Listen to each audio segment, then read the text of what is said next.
Dysmenorrhoea, periods time pain என்னென்ன ரீசன்ஸ்னால வரும் அப்படின்னா, உங்க உடம்பு ரொம்ப டயர்டா இருக்கு, நீங்க அனீமிக்கா இருக்கீங்க, உங்க பிளட் லெவல்ஸ் ரொம்ப கம்மியா இருக்கு, எப்பவுமே ரொம்ப ஆல்வேஸ் டயர்டா ஃபீல் பண்றீங்கன்னா டிஸ்மெனோரியா கிராம்ஸ் உங்களுக்கு அதிகமா தெரியும். அதுக்கு நீங்க எடுக்க வேண்டியது என்ன அப்படின்னாக்கா, அமுகுரா சூர்ண மாத்திரை காலைல 2 நைட் 2 ரெகுலரா எடுத்துட்டு வந்தீங்கன்னா டயர்ட்னஸ் குறைஞ்சு கிராம்ஸ் தெரியறது கொஞ்சம் குறைய ஆரம்பிக்கும்.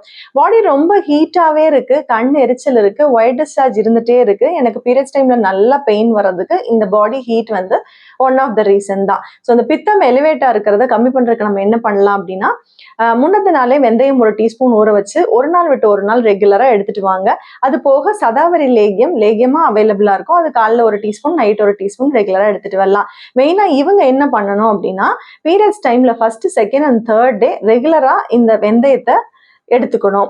அது போக வேற யாருக்கெல்லாம் இந்த பீரியட்ஸ் டைம் வரும்னா, கர்ப்பப்பையில கட்டி இருக்கிறவங்க, ஃபைப்ராய்டு இருக்கிறவங்களுக்கு, bulky uterus, PCOS plus hormone imbalance ரொம்ப ஹெவியா இருக்கு, அது போக அடினோமயோசிஸ் எண்டோமெட்ரியோசிஸ் இருக்கிறவங்களுக்கு, அதிகப்படியான தீட்டு மெனரேஜியா ரொம்ப ஜாஸ்தியா இருக்கிறவங்களுக்கு கிராம்ஸ் ரொம்ப ஜாஸ்தி இருக்கும். அதுக்கு உங்க டாக்டரை கன்சல்ட் பண்ணிட்டு மெடிசன்ஸ் எடுத்துக்கலாம். தேங்க்யூ.